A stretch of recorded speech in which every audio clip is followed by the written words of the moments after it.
This video is recorded for existing players that want to catch up with all the living rules we introduced since the release of Skytear a year ago.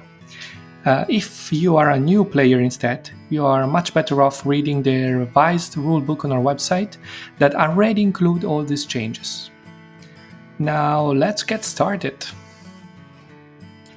Now Frenzy gives +2 attack and +2 skirmish damage, and Disarm is the symmetric, so -2 attack, -2 skirmish damage. It's worth noting that with Disarm, a specialist goes to 0 attack. Therefore, if they flip a +0 or a -1 even, they will not defeat an enemy minion with an attack action. Now, when you declare a skirmish action, you may choose a target to damage. It's a big difference because let's say I'm Aburat here and I declare the skirmish action. I can choose Kotlik and then I can move 2 and deal 0+ damage to Kotlik. The same way if I was already adjacent, I declare a skirmish action, I choose Kotlik, I deal 0+ and then I can move 2. The big difference from before is that if Kotlik was here and Aburat was here and I declare the skirmish action, I can no longer target Kotlik. Therefore, when I resolve it, I cannot damage Kotlik, even if I move 2 first, adjacent to him. This change is very visible with a ranged hero as well. Let's say I'm Kurjov, I declare a skirmish action, I cannot target Kotlik, and therefore I can only move inside the dome, but I cannot damage him. Another big difference is that, let's say I'm Aburat again, I declare a skirmish, I target Kotlik, and there is Tlakali back here that play Ice Wall to make Kotlik untargetable.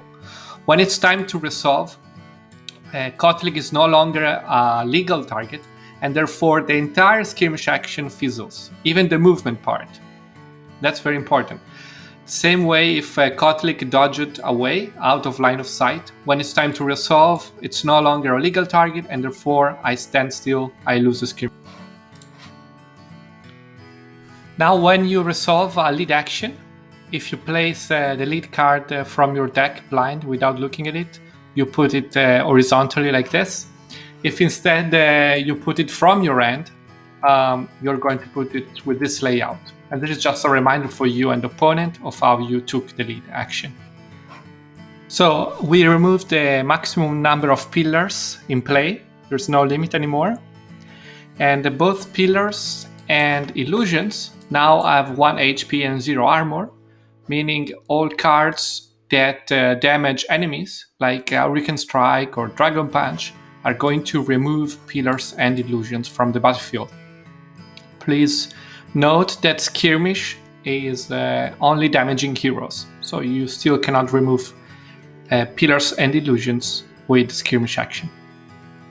Kurumo Worship actions do not require targeting and line of sight anymore.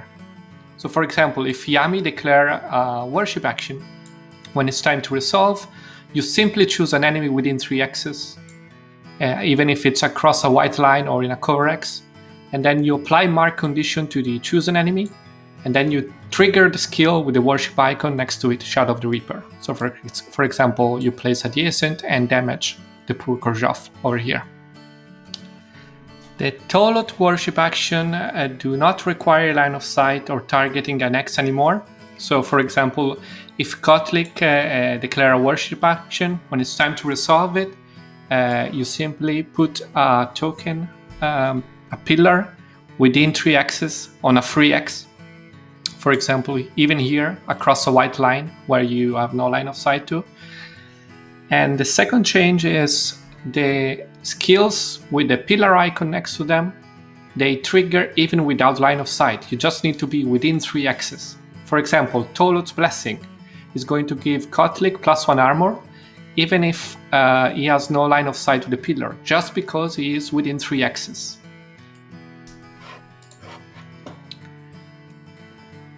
Now the Nupten illusions are going to project heroes within 3 axes. No line of sight is required. For example, if the Akuti illusion is over here, both Aburat and Akuti are within 3 axes of it, and both are going to benefit from the Resonant Light skill, so both are getting +1 armor, even if there is no line of sight between the heroes and the illusion. Actions generated by cards now behave like normal actions, and they go on the stack. Let's make an example to clarify this, and let's use the new Skirmish as well to put everything together. Let's say Kotlik here in the dome plays Rampant Hatred. This card essentially allows Kotlik to take a free Skirmish action. So when this card resolves, a new action is generated, a Skirmish action, and is put on the stack. It's like declaring a skirmish essentially for Kotlik, and because of the new rules, Kotlik must now pick a target, so Korjov, to target with the skirmish. Now, before the skirmish action resolves, there is an opportunity for Korjov to use a card like Time Warp to essentially move out of sight, so that when it's time for the skirmish to resolve, there's no longer a legal target and the entire skirmish fizzles. Outsiders are now considered enemy heroes, and you can damage them, but you have to be careful because they're gonna strike back or run away. So the rule is this: whenever you damage an outsider, your opponent is going to take a move, attack, or skirmish action with the outsider. Let's see this in practice. Let's say I declare an attack on the Silent Ambassador from Korjov. My opponent has 3 options. 1. Just take a move action and run away. 2. Take a skirmish action targeting Korjov, so dealing 0+ damage and then moving 2. Or the third option is take an attack action targeting Korjov, because he's the one who dealt damage to him in the first place. And just keep in mind that these reactions are going on the stack. So the attack action will go on the stack, targeting Korjov, and you could interact with it, for example, with a redirect to make sure the attack is going to damage Gul'jar instead. Either way, these rules are always in play, even though they are designed with Hunting for Power in mind to make sure this becomes a much more interactive and fun victory condition. But you can still take advantage of these rules to achieve onslaught, defeating this enemy hero that is an outsider, or maybe even achieving the Tamer outside of the minions phase. Minions only move in the minions phase when they lose line of sight to the control token. Let's make an example. Let's say I'm the Nupten yellow hero and I win by 3 this control challenge. So as usual, I deal 3 damage to enemy minions, so 1 damage is lost because the tower is too far. And then step 2, I advance the control token 3 axes because I won by 3, 1, 2, 3. And now the new rule. I'm going to reposition the minions that are no longer in line of sight only. So only this minion that is 4 away is going to be repositioned as close as possible to the control token. But this one here is going to stay in the same spot. And then the following steps are always the same, so both players spawn 2 minions, and that's it. The amount of cards you draw and when you draw them has changed a bit. First of all, both players at the start of the game draw 6 cards. Previously, the second player drew only 5. Now, when you damage a tower or nexus, you no longer draw, but you draw every time you win a control challenge, and that could be either in a lane or inside a dome. When you defeat an enemy hero, you draw only 1 instead of drawing 2 cards like before, and at the end of the turn you still draw 2 cards. The maximum end size was increased to 7. The 2-line map got, first of all, a new victory card that came back, that is Siege, that is reduce both enemy towers to 4 HP or less. What does it mean? It means you have to deal at least 1 damage to both towers to win this victory condition. And then there is another important change to the 2-lane, that is the Nexus. Now the Nexus is in all these X's that I'm highlighting back here. And this is a very interesting change because, first of all, the deployment means is going to be much more variable, because you can deploy your heroes on any of these axes at the edge. For example, now a single melee hero with a single action can get in range of both enemy minions, and also cards like Safeguard and Underground Tunnels that interact with adjacent minion are much more useful and valuable.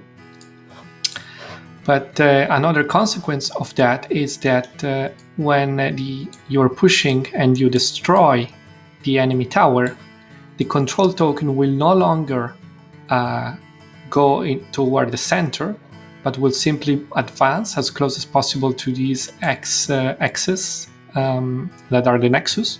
So in this case, either here where the tower was, or here. And it means also this area will not be clogged like it was before, once the tower was destroyed.